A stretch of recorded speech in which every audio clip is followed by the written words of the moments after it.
The stakes are higher than they've ever been.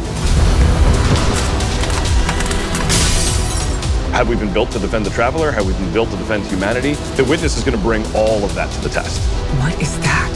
How would we react if we were facing extinction? And how are we going to stand together to overcome this? You know what must be done. We were created for this moment, to deal with this conflict, to solve for this enemy. What the hell happens when evil finally arrives and confronts the Traveler?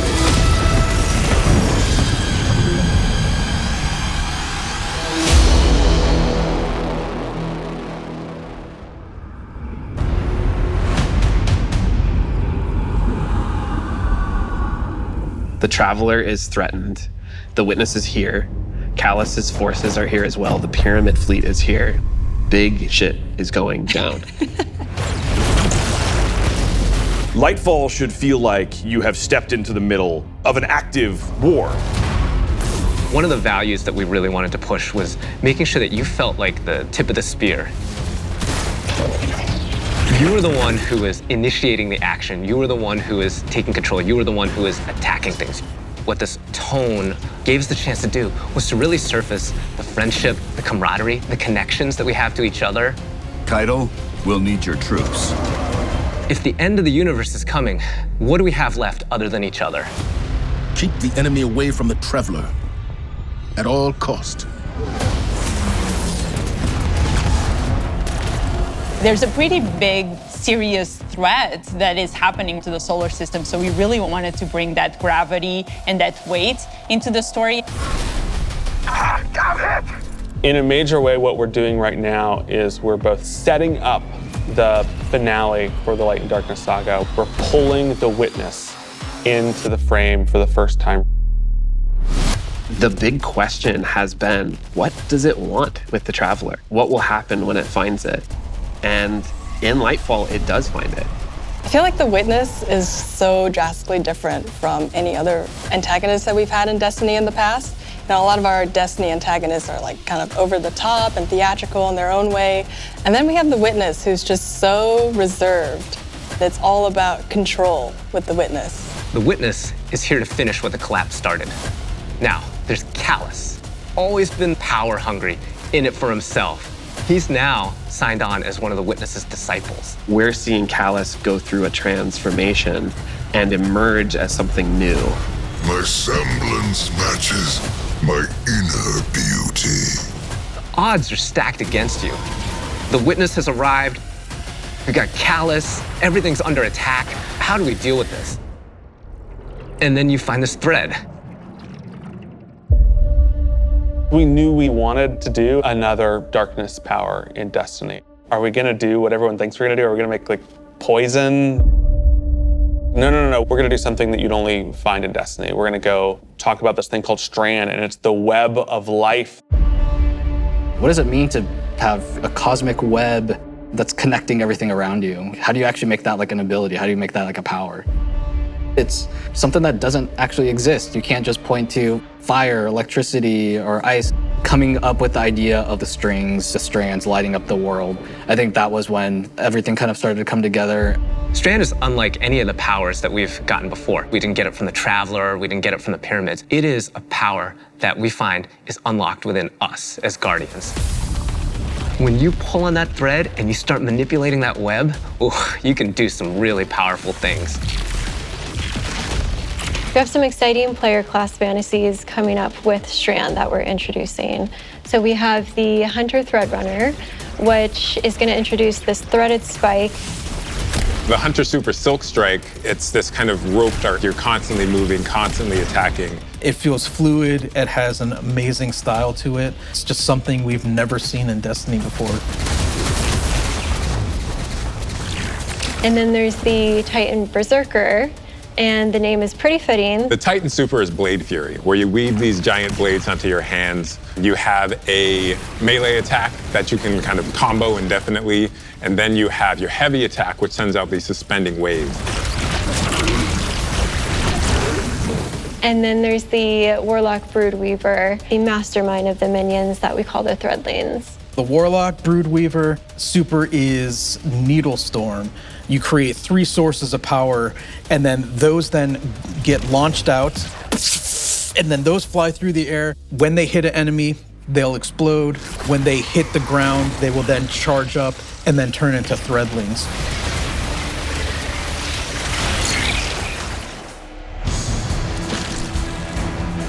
All the classes will have access to a grappling hook. When you select that, that takes up your grenade slot. It was a hard challenge because, like, how can you make this idea of swinging through the world equivalent to a grenade? And so designers came up with this idea of a grapple melee. The grapple melee is incredibly powerful.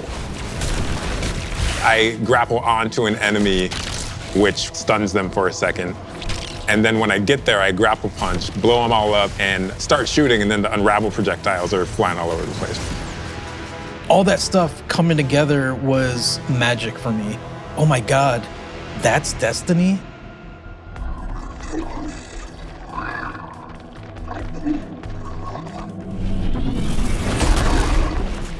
Neomuna has existed for hundreds of years. It branched off from Earth during our collapse and shut off any communication. So they've been secretly existing on Neptune for a very long time and keeping themselves safe. It was amazing to see how the concept artist made all of this beautiful art feel really fresh and new, but also a part of the Destiny universe. When you think about how to design Neomuna, like what's the architecture like? We're thinking of a lot of aerodynamic things, fins and sailboats. That informs us sort of the architectural form language that kind of looks unlike anything we've ever seen before. The high winds, strong pressure. We have that beach area where we show the sand is made out of diamonds. The whole terrain is following up into the beginning of the city. The color, the graphic design, the vibrancy, and yeah, there's some mysteries in there. The cool thing about Neomuna is that it's like this big neon-soaked city, but it has quite a spectrum of different environments.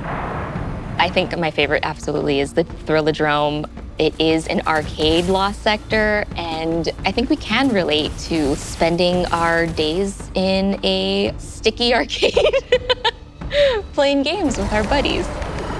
I'm also so excited for people to see the puka pond with all of the pukas that have been like such a mystery since Beyond Light. And then on the other side of the city is Callus's ship.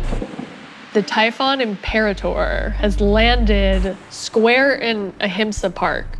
You see that the city is indeed kind of in shambles in parts. There's smoke, there's explosions in the air, and I just go back to the teamwork of everybody getting into a room and thinking like, what can we do to make this feel high octane, very explosive, and familiar? This is a city that needs the Guardians' help and needs their protection, and Callus is gonna do his level best to destroy it, and we're not gonna let them, and neither are the Cloud Striders. There's a lot new about Lightfall.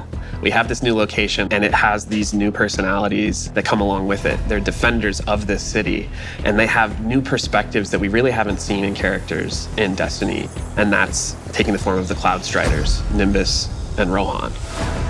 I understand what's at stake, Lightbearer. Far better than you. Rohan is the grizzled old veteran who's too old for this shit. And Nimbus is the young rookie. Nimbus is learning on the job. Nimbus was definitely a favorite of ours to animate. They're so boisterous and fun-loving and a little smug, but super confident in their abilities. The Cloud Striders, bottom line, are cool. Nimbus, on your stakes!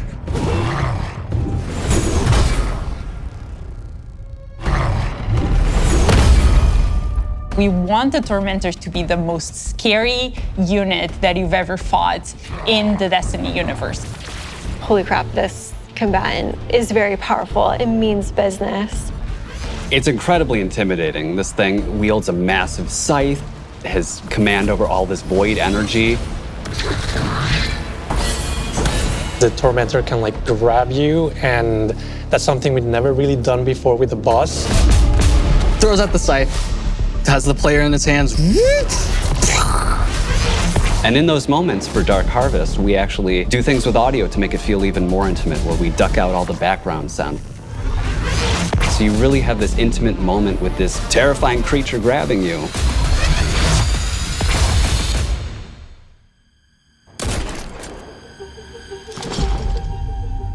Lightfall and Season of Defiance are two sides of the Destiny coin. And so on the Lightfall side, we have crazy neon cities going on an adventure far away, sort of bombastic action fantasy. On the Season of Defiance side of the coin, it's a story that's much more closer to home. Season of Defiance is about the ground war on Earth. Callus's forces are invading, and we're defending Earth. We're freeing prisoners. Go, now. We're trying to protect the last city, but much more directly and under much more threat than we have seen in a long time. You're working with Petra, you're working with Devram, you're working with all these people that you know that are close to home and that are battling for the real thing you're trying to save.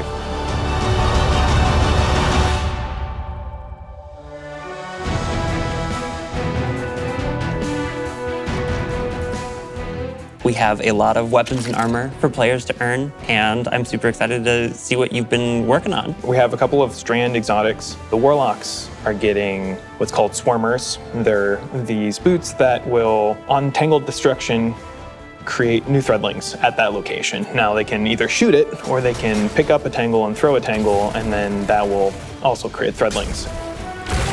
The Hunters are getting this helmet that will help them grapple through the air. As you grapple, you gain this new ability called Woven Mail, and it's reducing the incoming damage except for headshots.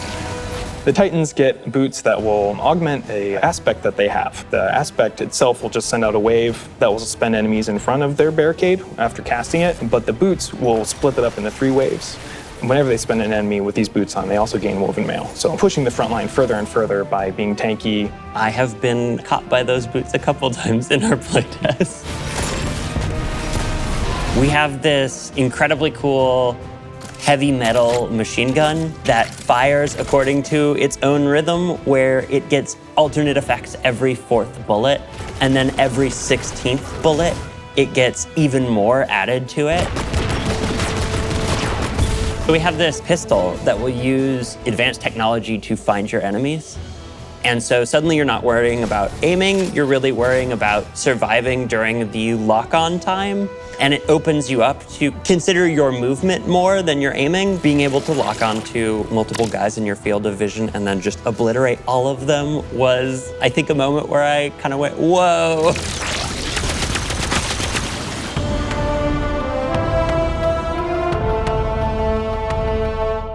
We're introducing a ton of new features that are designed to make sure that the player experiences are as good as they can be.